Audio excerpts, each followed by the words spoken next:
Today's guest speaker, Bob Anstett, is well known to all of us from many of his live presentations, where one of the most popular ones was the Oculus headset, where we had people standing outside the door waiting to get in and try it. He's a fellow nerd and techie like I am. He is the coordinator of digital initiatives at the Broward County Library, also with the Creation Station in Fort Lauderdale.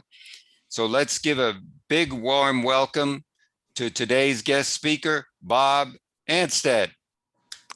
Thank you very much, Sir Barry. Thank you, everybody. Now you may share your screen, sir. Gotcha. And so today, I am here. We're going to be talking about robots around the house. So this, obviously, if you guys have been with the regular chats that we've done before, I can't really do a lot in Zoom, handing you a headset or handing you something cool to watch as I get it to do something for you. So we're going to do a little bit of a different thing today. Rather than concentrate on the physical devices, we're going to talk about what's going on behind them. We're going to talk about some stuff, and I want you to interrupt. I've got the chat up so I can see what you're typing to me, or you can unmute or raise your hand and we'll be able to go in and fix that for you and make sure you can contribute. We're going to talk a little bit about what's going on, what we did, where we're going and stuff like that. So let's just dive right into this. Obviously, I'm from Creation Station, Broward County Libraries. You have any questions or issues, creationstation@broward.org. We'll talk a little bit about the other things the library's been doing at the end here. So we're going to discuss some terminology because I want you guys to know what you mean by the various types of terminology here going on. We're going to show you some examples from the past of where modern quote unquote robots have been. Might be a little bit older than you think around the house. We're going to talk about some of the ideas that we're thinking about with these. What kind of problems are we trying to solve, and what kind of problems are we going to have? And then where are we right now? In theory, the idea of what would I be showing you later on this year when we get back together live and in person. So first, let's talk about the idea of what's actually in the word robot. So if you follow our Tech Talk weekly shows that the library's been putting out, if not, I'll give you a link at the end of this talk so you can get to them. Every Thursday we put out a thing. We did a talk back in January about this. The word robot actually is 100 years old now. Rossum's Universal Robots. It was a Czech play, and the idea of that play was all about humans had lowering population count, and fertility was an issue. And so they replaced people with these automations. And it was the first time that the word robot's ever been used. And has anybody here, raise your hand if you've seen this actual play. It's been put on a couple times in the United States, and it was just put on again online back in January. So, we type to chat if anybody happened to see that online version of it. There's some really interesting, fun little bits about it. If you've taken our other classes about voice assistants and stuff like that, you kind of notice this. Sula was the first named robot ever. And yes, it was a woman. We're going to get back into that in a few minutes. So who were they back then? What are some of our founding ideas for robots? The first original one is Maria. And everybody, I hope, if you don't know the name Maria, you all know the image. You all know the thought process. The first robots in film were from Metropolis, and she does actually have it's not the Metropolis robot. She actually has a name called Maria. And again, that was a fictional story about robots taking over, about what were we going to be doing about this. But we did have a little bit of a more lighthearted look at it with Rosie. And so Rosie is our first chance to really get a fun robot out in the popular culture. And I'm going to actually share a quick video for you on this. Going to make sure my sound's on for you, optimized for the video clip for you there. I'm going to show you this quick clip here. It's just 2 minutes, but I want you to see and what happens. Well, good morning, George. Morning, Jane. Oh, what is this anyway? What's it taste like, George? Well, this coffee tastes like rocket fuel. Then it's not coffee, it's tea. There's a cross circuit in the Futuraka cycle. Lumpy tea. And so now how many Oh, 3D you've got some of the printer oatmeal fans do we have out fallout. there? And we How's your all have bacon? been paying attention Raw. to 3D And your printing eggs? food now. They're cold. I don't get it. When we first got married, you could punch out a breakfast like Mother used to make. Now you're all thumbs. It's not my thumbs and it's not me. It's this antique monster.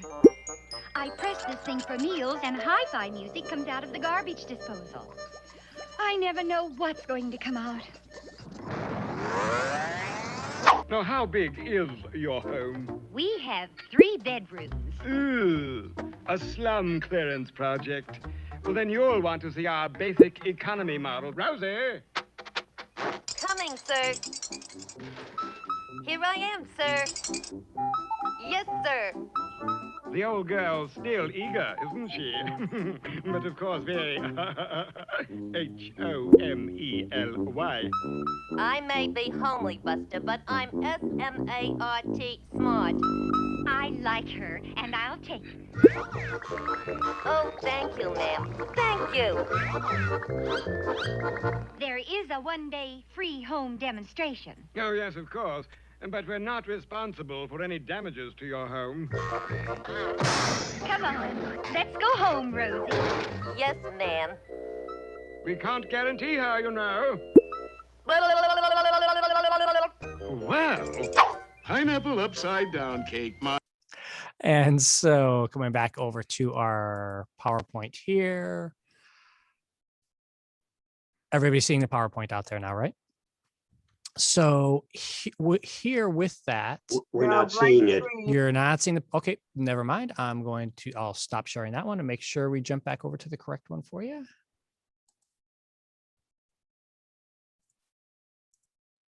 There we go.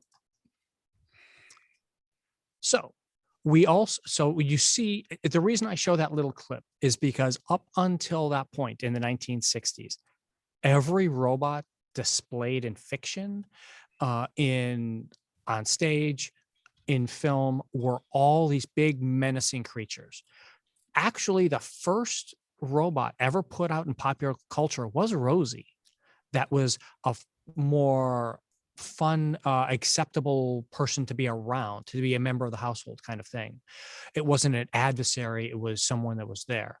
And then we come up to the 70s. So another 40-year jump, and we get into Star Wars, and everyone's familiar. I hope everybody is familiar with the robots in Star Wars. And they call them droids. We're going to get into definitions here in just one second.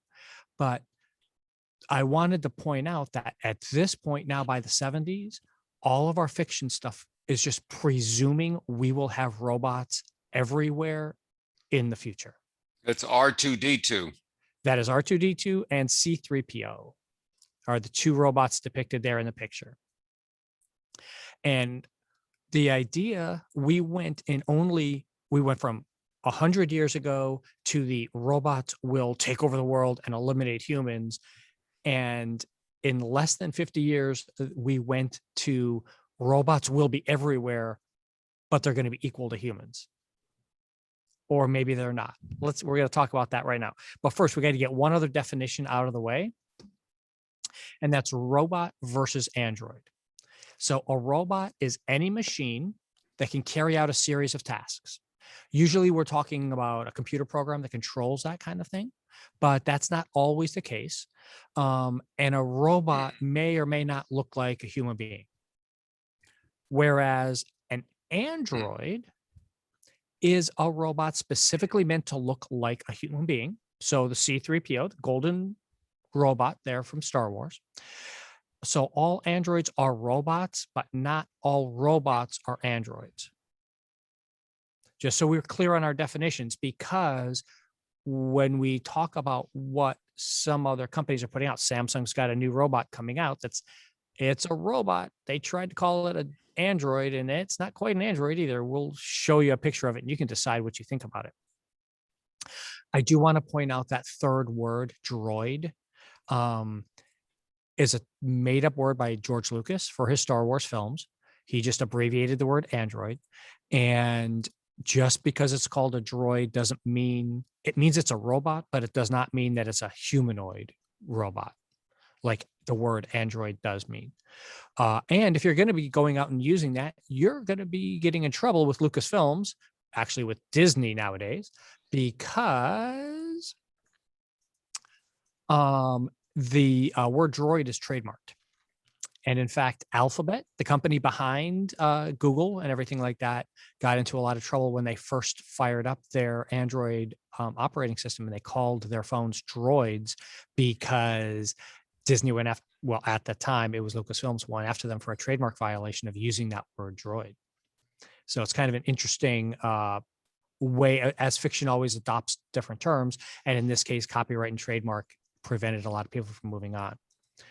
So now let's talk about this idea of what these fictional problems that they felt we had with these things. As we already mentioned, they were all about the idea of man versus machine. The machine's going to take over and wipe out men, or man has to defeat the machines. We're talking the idea of Terminator is a really good example of an android that takes over the world and the men have to fight against it.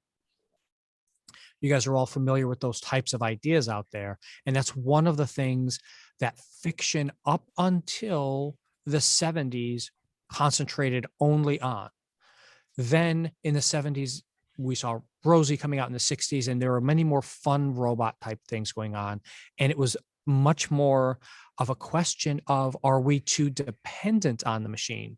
Remember the old Luddites. Anybody remember where the word Luddite comes from? Talked about that in class last year. So there was a Colonel. Ludicrous. Huh? Ludicrous. No. Colonel Ludd was a person who organized in England, and he organized gangs to go around and smash these newfangled looms that were coming out. And they would go around and smash those looms because they thought it was taking jobs away from people, and the machines are coming and taking our stuff, and the machines are going to replace us. The Industrial Revolution. Yep. And so that evolved into the robots replacing workers, which is what the original play was about. Not enough workers, building robots to take over those jobs. And we're back at that same stage a century later. If you've been following along in the news, where and when are the robots going to take over? Are you losing your job to someone overseas? No, you're losing your job to automation. Your job can't, if it can be automated, it will be automated. It's not a robot per se. It's much more artificial intelligence like.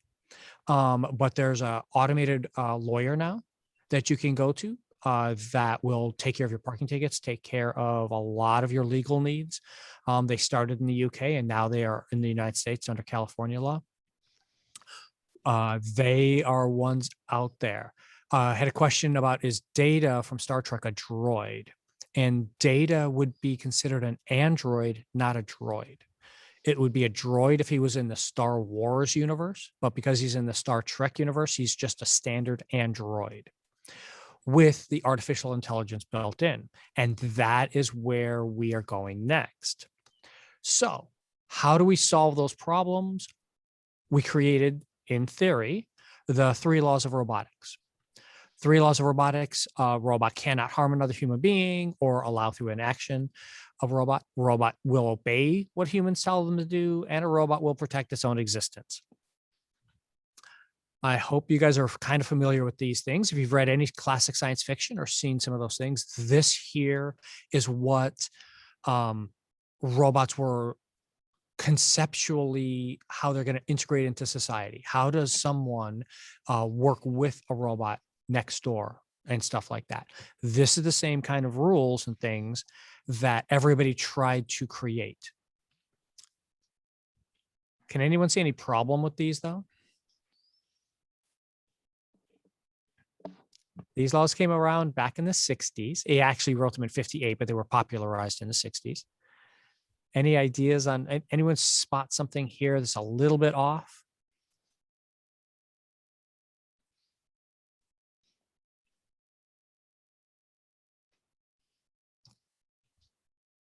What happens to the robots? We've now just created a whole second class of citizen called a robot that are effectively brand new slaves that are now subservient to humans. Now, are we doing this as machines, or are we doing this as artificial intelligence? We did that class for you last year. We'll teach that again come fall. We'll teach that artificial intelligence class again.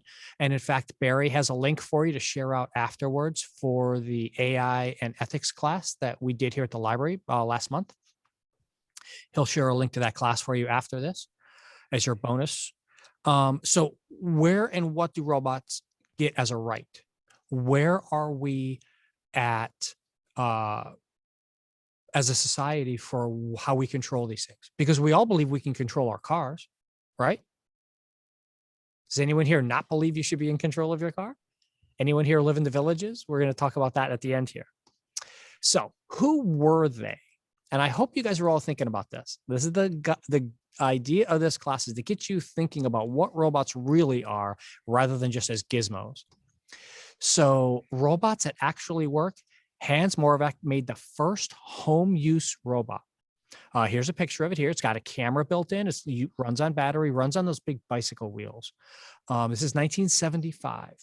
So we went from 1962 of Rosie to 1975 of having Hans being able to create something that people could actually use in a household.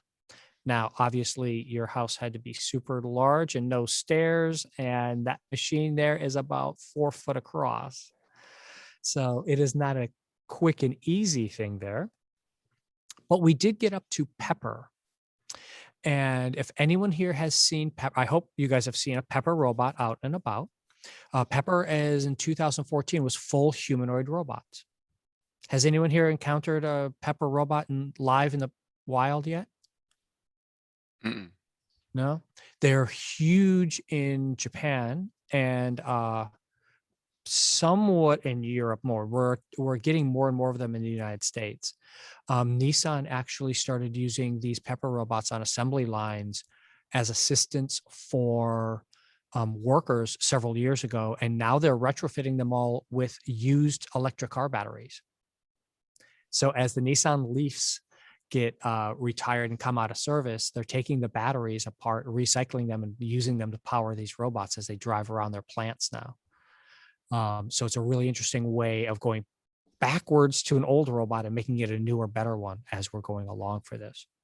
The VA has the VA has robots too that go from up and down the aisles bringing papers and different things. Yeah, the telepresence ones. Now, does it have the screen on it, or does it have the head and eyes like Pepper does?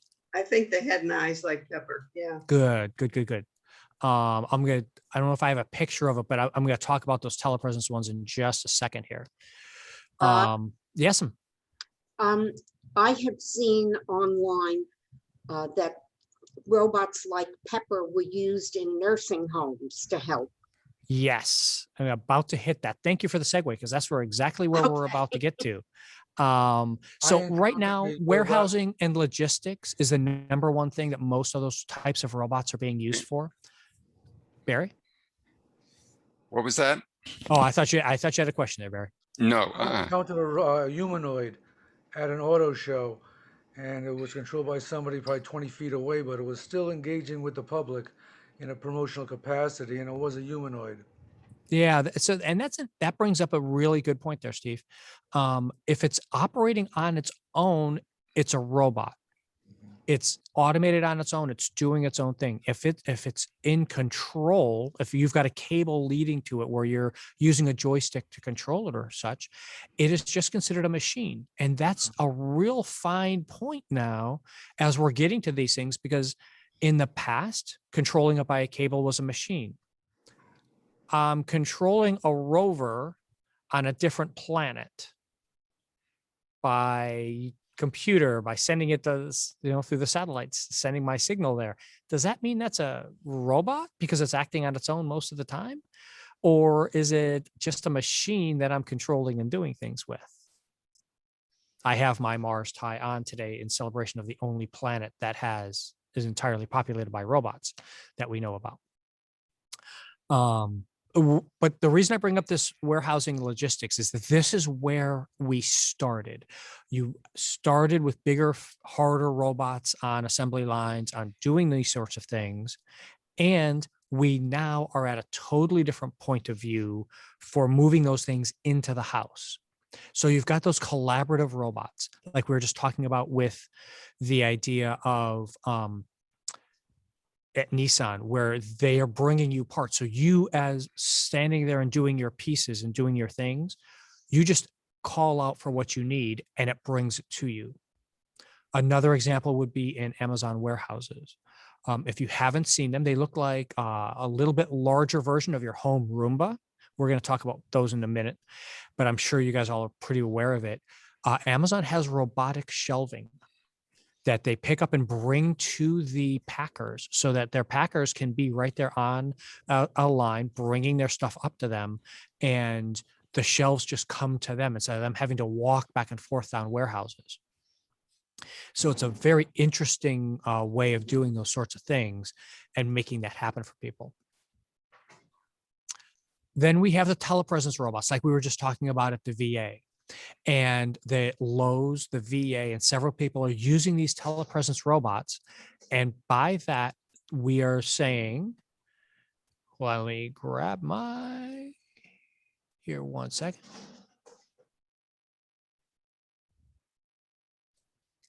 And so these telepresence robots, there we go. The telepresence robots are here taking care of things along the lines of those collaborative robots, but they're independent. Now they're following along on a path.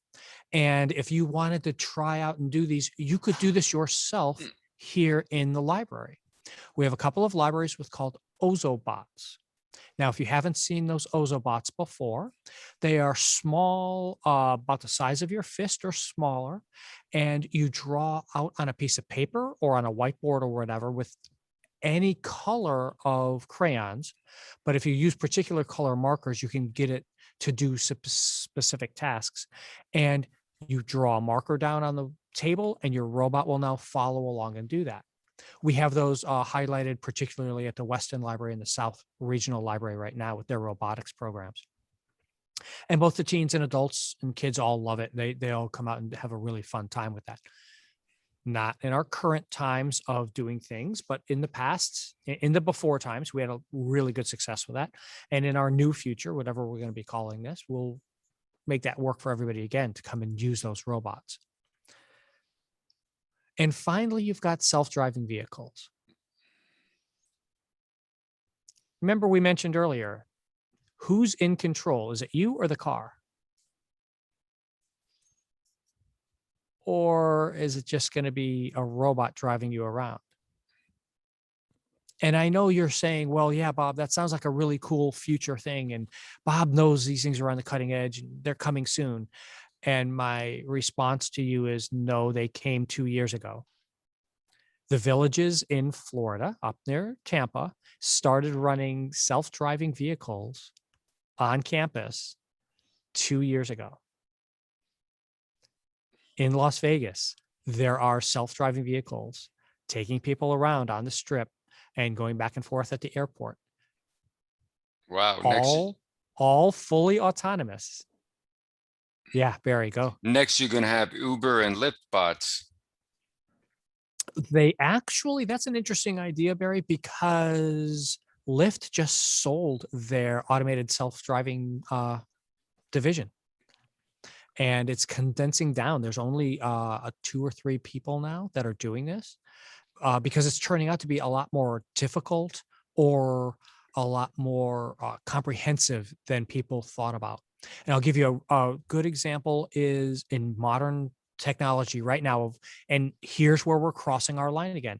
Is this self-driving car a robot?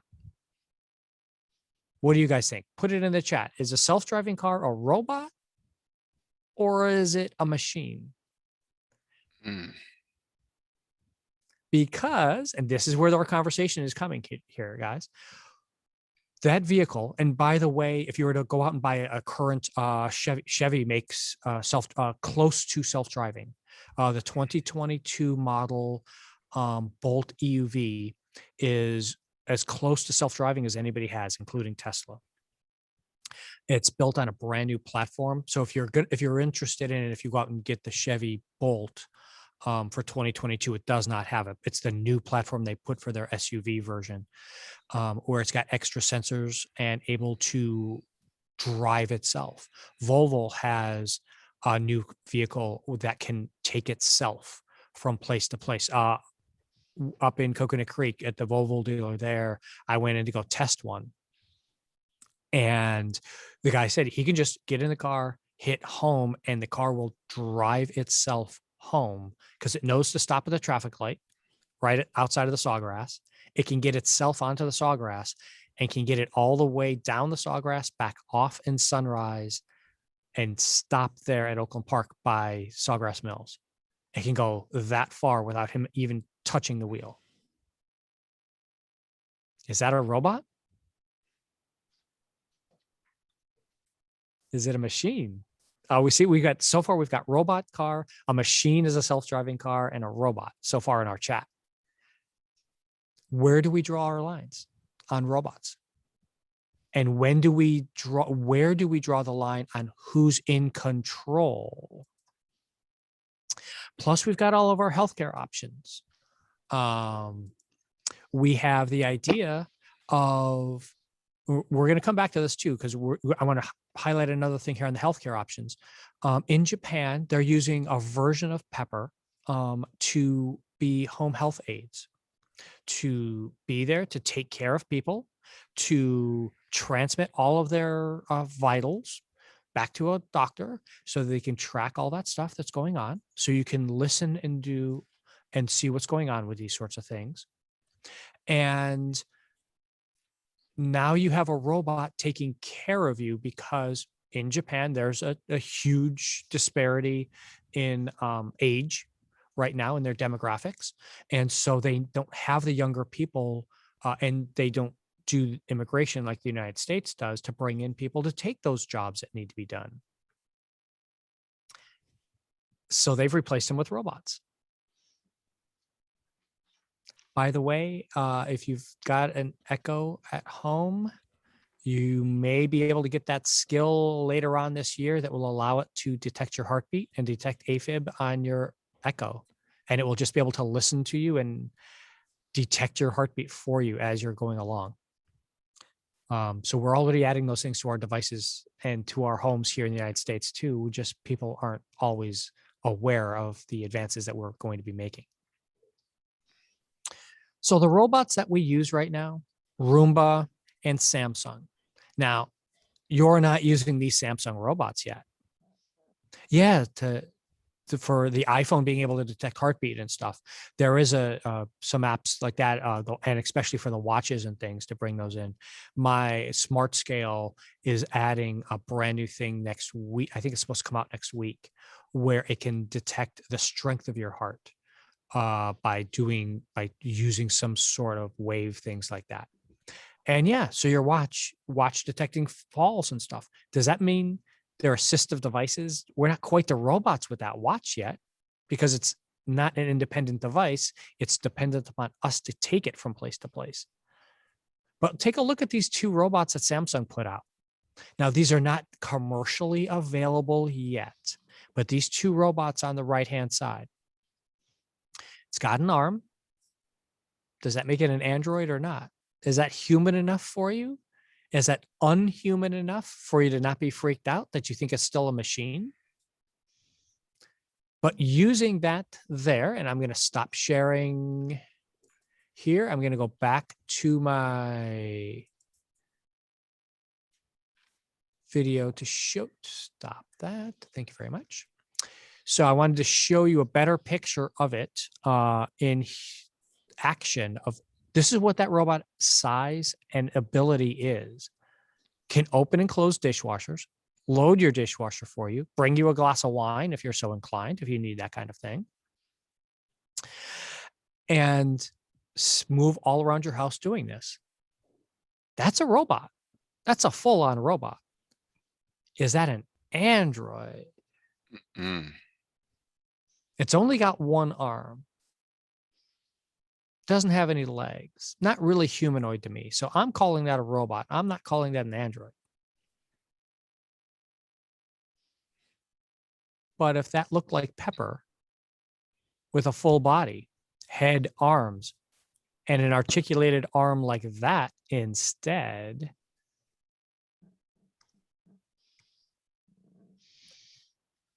if we put that full articulated arm on a Pepper robot that's been walking, that's been strolling our hallways, giving us our medical records, kind of an interesting idea, huh? No face. So yeah, that's a fair thing to say, that face is, you're required to have a face to be able to say that you are an actual android. That's a fair assessment there, I think. Everybody a little bit more uncomfortable now? Because here on this same screen, and this is why I put these pictures next to each other, you've got a Roomba, which on its face, it's a small little disc going around your apartment, going around your house, vacuuming, taking care of things, doing things. It's also mapping your entire house. It uses, it's called Scram technology. That's a computer deep learning, machine learning idea. And by the way, the small rectangle next to it is their version for mopping floors. But so the thing can come back and forth to its dock. I actually have this model at home, the S9. You just tell it to go clean and it goes to clean. And when it runs out of battery or it knows it's about to run out of battery, it comes back to its base, recharges itself, and then goes back out to finish cleaning. It's got a map of my entire house in it. It knows when I've moved a chair. It knows if it's about to run into something and break it. So it's a full-on robot. It can do everything and anything for cleaning. And you can actually program it because it's got a camera in it. And so you now have a security device going around your house and it can watch and see, is somebody here that's not supposed to be here? So now you've got a robot sentry going around your house. And if you've got an Echo, you've already got a device that you can put it on guard mode and it can listen for you when you're not there and do that. Thank you, Barry, for privacy and issues. Let's talk about that kind of thing. But I want to get, I've said it several times. So does your robot even need a battery, even need a body anymore? I got a TV, I've got a light switch, I got a smart speaker. So if I just say, sorry if I wake anybody's up, Alexa, I want to watch a movie, she is smart enough to know, turn on the TV, turn the lights down low, turn to my favorite channel and put on this movie. Is that a robot? Does that mean my Echo speaker is now a robot because it's handling and doing all the things? Are our ideas about what a robot is and our physical thing, and this is where our discussion is getting us to. One, do you need a body to be a robot or not? We've kind of decided in our group here that we like the idea of having a face. If it has a face, then it's an android. If it's got a kind of a human body with arms, head, torso, legs, preferably, you've got an android, which is just a type of a robot. You've got robots who can do all these things, but if they can do it being disassociated because my Echo has the TV and the light switch and the microwave, and I add that Samsung robotic arm that can go get the popcorn out of the microwave and bring it over to me and bring the wine from the fridge for me. And now, do I just have a robotic house? Uh-huh. Yeah. Where are we in our evolution now? It all kind of crept up on us. None of us really thought of, or a lot of people, most people didn't think this through. What have you added to your house? What are you doing now? Where have you been with this? How is this kind of thing going to happen? Alexa, I want to watch a movie. They now have hunches. They can guess your mood and what kind of movie you would want to watch based on your previous history, what time of day it is, who's asking for the movie, because it can detect whether it's a child versus an adult. So now we've got robots telling us what to watch. Or let's go back to our original story, our original 3 questions. Don't let a human come to harm. So open the pod bay doors, Hal. We all know the line from 2001, A Space Odyssey. I can't do that. Yeah. But what if I can't do that because you don't have your spacesuit on, Dave? I'm not going to open the doors because you're trying to space yourself. You're trying to go outside, not properly equipped. Do we let the robots take over? Who is ultimately responsible for these robots' actions? Is it the robot itself? The owner, the programmer, the person who programmed the robot, the person who bought that robot? Robotic lawyers.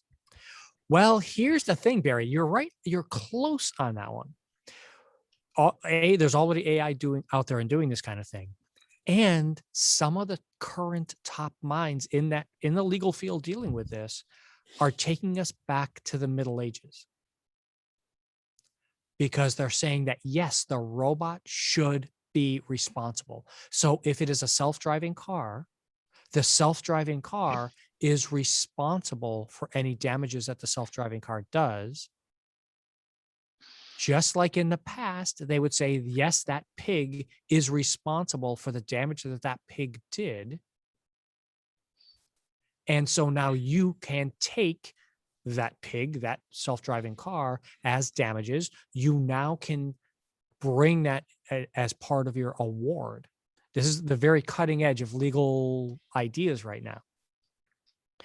Or do you sue the company that programmed that car and didn't take into account the thing? Or do you sue the owner because they didn't clean the sensors on their car and the car couldn't sense the person walking across the street?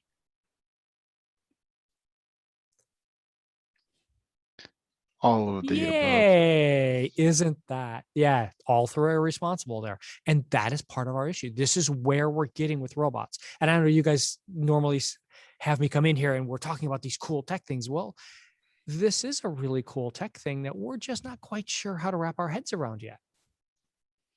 And you guys, being the more advanced people using the tech and doing the stuff, are the ones who have to be thinking about this, have to be talking with other people about this and saying, wait, I don't like the direction this is going in because of this. Not because, oh, I don't like these speakers are invading my privacy, which I do want to come back to that Barry said about security and privacy issues. Who is actually responsible for that security? Who's responsible for the privacy of that item? Right now, your robot, your Roomba that's out there scooping up my house, getting all the dust and dirt and everything around my house, I am responsible if that breaks a piece of furniture. I am responsible for that robot. iRobot, the company, is not responsible for my Roomba. I bought it. I'm done with it. I get to use it. But what if iRobot's database gets hacked and now the map of my house is leaked out to someone else? Who's responsible then? Hacker. Who wants to take a guess at that one? Because I've talked to lots of people about this. I can give you 20 different responses. You guys tell me, who do you think is responsible? Hacker. What happens if they didn't hack it? We talk about this. There's a difference in between, if you've seen the biggest, latest LinkedIn and Facebook quote unquote hacks, they actually were not hacks that happened earlier this year. They were things that were scraped. They were publicly available information that they went in, took off of these various social media sites, and then combined all that information into one massive database to gather all this information about someone. Sounds like Facebook to me. Yep. The user's responsible. He allowed that information to be shared. Should Yep, have there we taken go. greater care. Yeah, I like that idea, Bob. Make Caveat everybody, emptor. yeah, everybody should have your rights to, your own ability to take care of yourself and do that. And how do we tie all of this back in with robots? Is because we're inviting these machines into our homes now, or you already have. And you're going to be encountering these machines when you go out in public.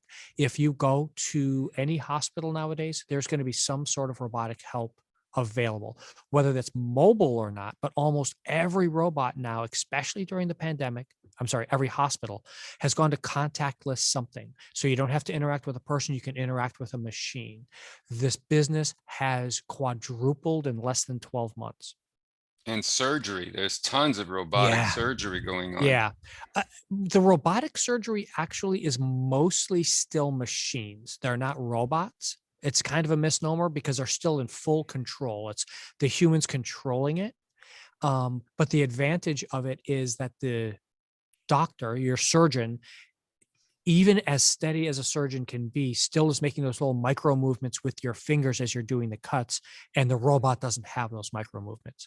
So as a doctor, you make the incision, and the robot, the assistive device, technically makes that incision for you as clean and as cleaner than it is possible for you to do. Better precision. Yeah. And you bring up that good. And now where's the robot? What happens if we just take the human out? Well, the robot knows where to cut. The robot knows what to do. He knows he's supposed to go in there, take the appendix out, and it's done. Shouldn't that just be the end of it? Why do we need a human doctor there? The appendix is not always in the same place. Uh-huh. Yep. How much of these are we do we want to allow people to just take over and do, and how fast? Remember, well, okay, I apologize. I don't expect anyone here to remember, but yes, to May and Margaret and everybody there. Yeah, it's not quite as simple as that. But I will point out, everybody said the same thing at the turn of the 19th century. Cars were invented in the 1880s and 90s. And everyone said, yeah, that's off in the far future. And in 1920, the number of people using horses in the United States went from 90% to less than 15% in 20 years. We're 30 years into robots. How much do we have around us right now that we haven't paid attention to, that we just accepted it? And so drones are a really good idea too. And this comes up with my comment about Mars earlier. One, it's not a helicopter, it's a drone. If it's a helicopter, I can sit inside of it. But if it's a drone, is it controlled on its own? Does it have that artificial ability to fly on its own, to pick out its own targets, to do those things? Or does it depend on a human operator? And it's now an extension of that human operator. A lot of people would consider drones to be robotics, because for the most part, most drones nowadays are able to make their own decisions on everything except for the ultimate idea of firing weaponry. But they can make their own choices on avoiding weather, on going up for altitude, for direction, and everything like that.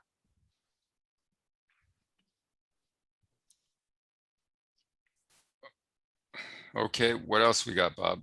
That's Okay. no, I timed it out I got 2 extra minutes there. Wonderful. I've got one. Ask away. I'm here for All you right. guys. Are those droids with the 6 props on them Mhm. that are large enough to carry a person on them, are they now helicopters? And those quadcopters, right? That's the thing. So that quadcopter, if it is able to carry passengers and do people like that, that's a typical helicopter. And that's part of it. If it's a rotary blade vehicle that that is controlled by a human, that's a helicopter by most avionics people. You're sitting that's in what it, we're or getting. is it just picking you up? Usually it is you're sitting in it, like the new taxis that they have in Hong Kong. And I think they have them in Singapore also now, where they've got some of these large quadcopters that can actually pick up people and carry them for short distances. You're not talking more than about a quarter to 3/4 of a mile. Yeah, the one I saw had the person sitting in the middle and had 6 props all the way around and picked them up and carried them in that manner. Yeah. Yeah, and we get into those questions is again with the robotic car. Is it a self-driving car? Is that a robot? Is that, I mean, pretty much everybody agrees that a self-driving car is a robot. We just don't think about it. We don't think about these things as, oh my goodness, the robots did take over. And we are living all around us. We have robots all around us living and doing. I guess Not necessarily the happiest conversation I've ever had with you guys, I know, but I hope it spread a little bit of thought and get some ideas rolling around. Oh, I'm rolling. Dorothy, you have a question. You're still muted. Dorothy. Unmute yourself, please. What about animals? Have they do have some robotic little toy animals? Yeah. Okay. Yeah. And in fact, I'm doing this class in about 2 weeks for some teens and younger kids. And I'm going to highlight, there's a particular cat and dog that's out there that's really popular now, that's under $100, that has sensors in it that can detect when someone's nearby, how you're treating it, petting, etc., and stuff like that. And it can do some emotional responses back to you. So they're very limited in what they do, but they're robotic. Because that would be wonderful for seniors. Yep. For companionship. Yeah. And then you get into the idea of that you could have a small, handheld robot like that, and it can transmit your medical information for you. So you can keep that there and keep it with you, and it'll trundle off to its bed and recharge itself when it needs to and everything. Yeah. Do you see any applications in biometrics identifying people? For example, in a case of an emergency, a robot could access information, identify who the person is, and be able to send information directly to the police. Some of that information is already there and available, particularly in Teslas and some of the other robotic cars. And Amazon has in their new Amazon Go stores, if you're ever out in Seattle, I think they're opening one in New York soon. It uses your handprint, where you just wave your hand over the sensor and it uses your palm print to charge you for your goods, to allow you in or out of the store and charge you for your things. That keeps your biometrics to be able to do that. So on a police side of things, if your biometrics are there and available to the police, they can already do it. It's a question of how much do we trust our police? How much do we trust our government to keep that information? I err on the side of paranoia. Do not have any acknowledged biometrics out there. Not my fingerprints, retinal, nothing on any of my phones.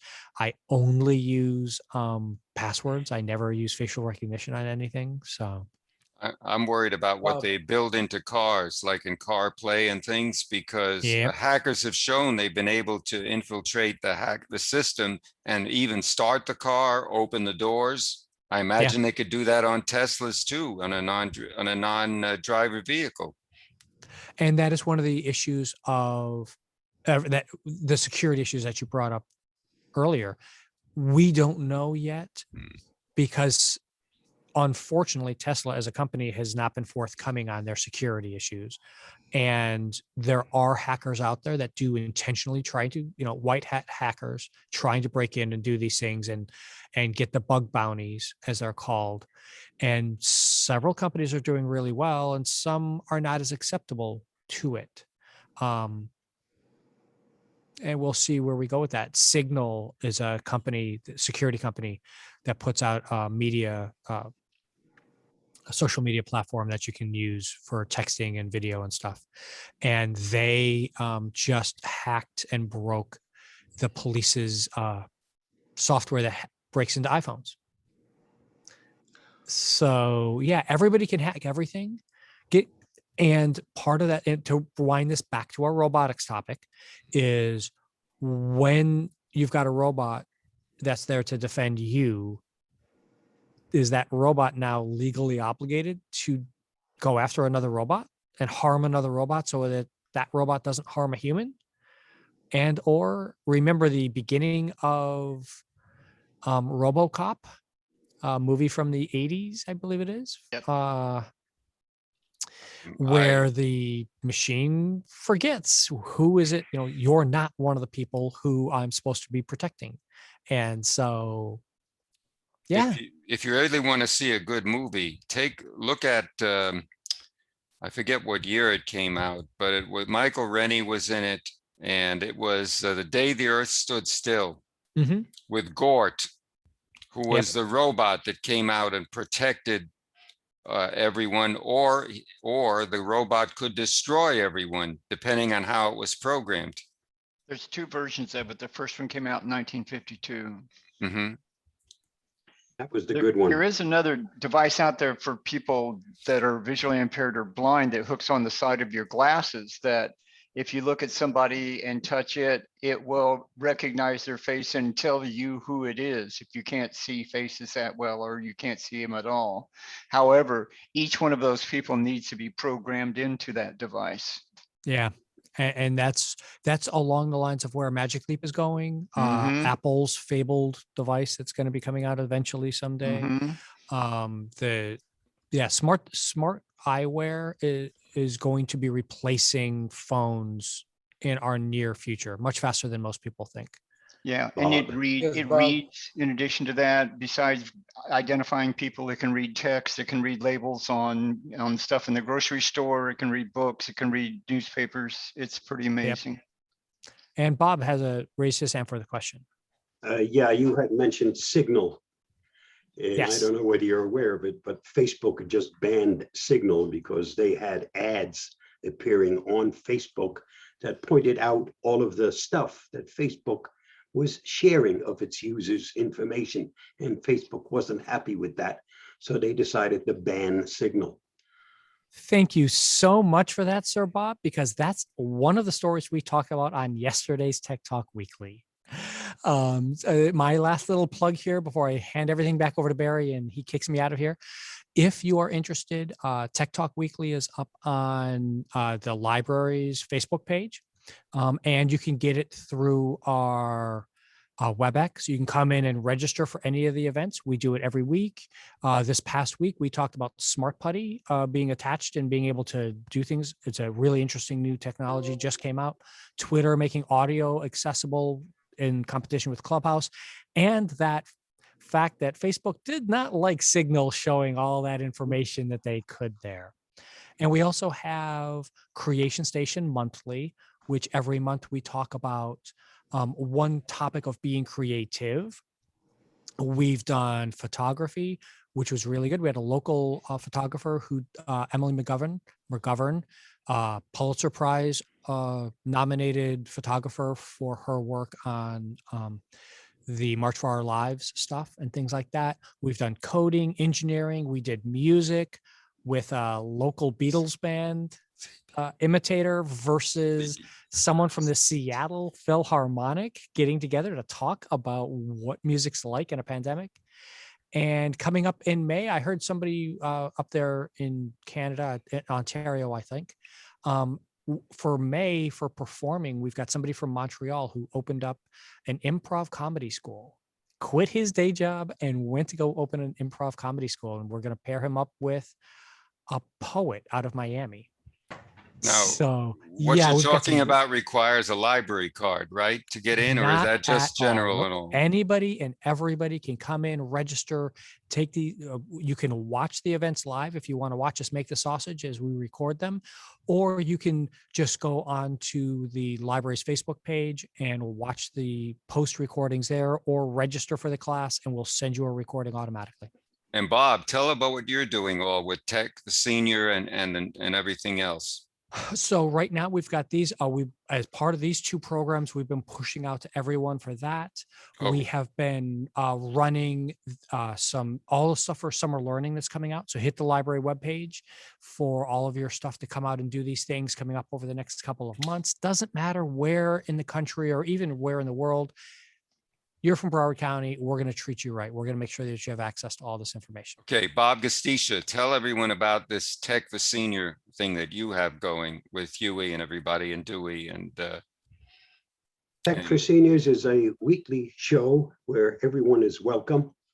The easiest way to sign up with it is go to the website Tech for Senior, and you'll find the links there. We have a 1-hour show each week. We're averaging a little bit over 100 attendees each week, and we cover the latest technology.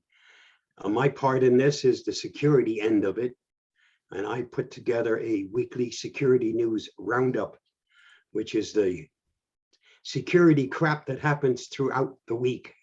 So that changes every week. Unfortunately, hackers never are on a holiday, so there's always new stuff coming out. And the more you know about what hackers are doing, the easier it is to protect yourself against the nasty stuff they're trying to pull. there's no question that Bob is a wise guy. You got it. I love my wise, smart devices, my cameras, my alarm system, my watch, my vacuum cleaner. Yes, I'm a wise guy. Right, you forgot to mention, what is it, the WISE, W-Y-Z-E is another one. W-Y-Z-E, correct. Okay, Bob, I want to Yes, thank you, unless we have no other questions. Yes, one more question. Go ahead. Bob, at Disney World, the Hall of Presidents, are those animatrons or are they androids? Animatronics, Animatronics. which is a Disney word that they made up. And because they are just simply machines that look human and are moving around and doing. So there's no actual thought behind them or anything like that. That's why they made up that word of animatronics. Yeah, the Imagineers are doing that on a regular basis. GE, I think, is the ones that first started it back at the World's Fair.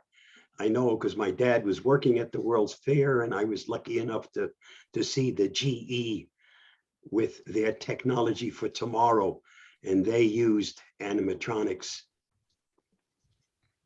Great. Bob, I want to thank you very much for an excellent presentation. Let's give him a round of virtual applause. Thank you, everyone. Thank you, Bob. And now, as they say, our hosts, we will turn transmission back to you as we explore the outer limits. Bob, stick around if you like. We're Sure. we're just going to talk a little bit. Yep. For those of you who came in late, I did announce to everyone that is a strong possibility based on monitoring the COVID-19 situation throughout the summer, that we will be resuming classes as early as the 5th of November. They'll be making a decision over the summer, but the way things are opening up, it looks very promising in Century Village and all senior facilities like that. And indeed, all of the things in the nation will start opening up. And that's a very good thing for us. We've lost a lot of members from the original 88 when we ended live classes on March 13th of 2020. And we'll do everything we can in the next months to try and contact them and let them know what's going on. Now, realize that, of course, live classes had disadvantages. Number one, you had to go through the traffic. You had to maybe leave earlier than expected because of traffic or bad weather, all kinds of things. You don't have to do that with a Zoom presentation. Wherever you are in the world, if you got that link, you can join us. So that's no longer really a good excuse anymore. I couldn't make it because of this or that. But if you're unable to make it, we always have our YouTube channel called Musikmann, which is German for musician. You go up to our YouTube icon on our homepage, whether it be mobile or a desktop device, and simply click on that. It will take you to our YouTube page. There is no password required. It's open to the public. And this is where we will post the video from today's excellent class that Bob Anstett gave. You'll probably see that maybe tomorrow. And I will also post that link, Bob. That link, is that a handout or is that just a web link? That you can pass that out as a web link to anyone, and it'll take them directly to the recording for the AI and ethics class that we taught.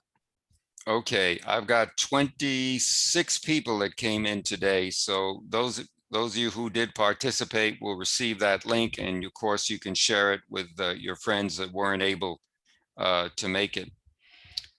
So I want to, yes. Yeah. Which library does Bob normally hang out at? I am out of the main library right now.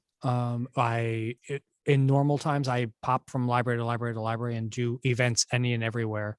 So I am as likely to be found anywhere, but main library downtown Fort Lauderdale is my primary hangout these days. You want to give them your email address or contact information, Bob Anstett, please? Sure. And it is creationstation@broward.org. And that gets straight to me, and I'll be able to help you with whatever it is that you need, or if it's something local to your local library, I'll be able to pass it on to the appropriate person at those individual libraries. Okay, that's great. Yes, Mackie. Oh, I just wanted to tell you, we just babysat our grandkids in Cleveland, and my granddaughter's elementary school is doing an all-school read. Where every grade reads the same book and then they all do different activities with it. But the book they're reading is called The Wild Robot.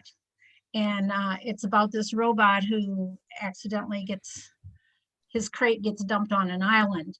And he comes to life and he interacts with all of the animals and teaches the animals things. And it's really an interesting thought of this robot who's like an android because he can think and create on his own. It's really a good story. Wasn't there a TV show called I, Robot that was on for a couple of seasons? All these TV shows that you're looking at, CSI, Law and Order, everything that's coming up is showing some form of robotics or automation or artificial intelligence in it. So you can see that it's being captured by all of the networks on all of their TV shows and broadcasts. There are podcasts, so they're not on robotics and everything. Oh yeah, lots and lots. So that's great. Okay, anybody else have anything to say? Yes, Dorothy. I just have to leave. I want to thank you all for everything. It was a great presentation. See you next time. It's been great. Happy Mother's Day, everybody. Okay. Thank you. Yeah, Thank Bob, one more thing. Yes, sir. Bob, what would a shot spotter be characterized as? That's just a device. Is that a Because it doesn't robotic- actually, because it can't do anything other than report back what it's a simple device that just reports back that sound. Yes. And it's the interpretations of that sound by machine learning and stuff that makes it important. So it's just a machine? Yeah. Oh, And where, Marcia, you there?